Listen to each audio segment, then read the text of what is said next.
In the first 100 weeks of coverage of Israel's genocidal war on Gaza, the New York Times mentioned Israel in its headlines 186 times for every one mention of Palestine.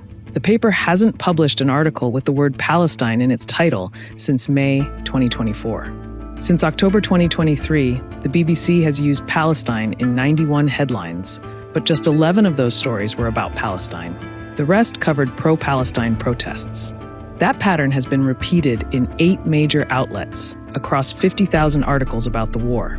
It shows how Western media coverage of Gaza erases Palestinians from the story.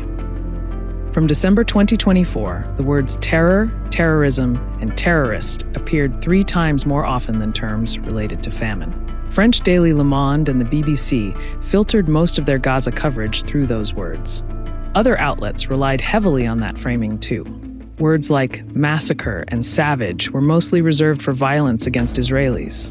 4 outlets used those words in coverage of the unverified beheaded babies claim. Israeli military operations were consistently described as precision, targeted, or surgical, despite mass civilian casualties.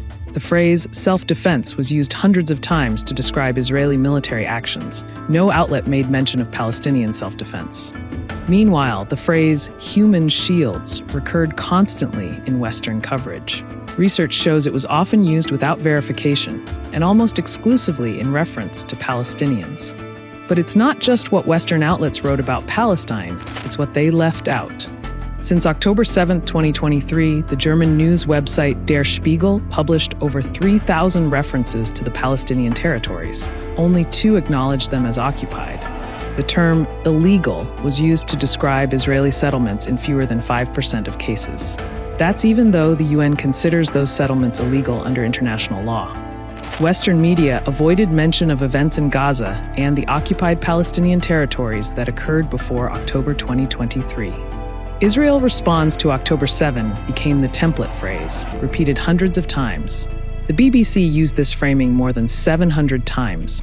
Italian daily Corriere della Sera made 215 references to October 7th for every mention of Israel's 2007 blockade of Gaza. The UN says that blockade turned Gaza into an open-air prison. The word Nakba was never used in headlines, and it also rarely appeared in stories.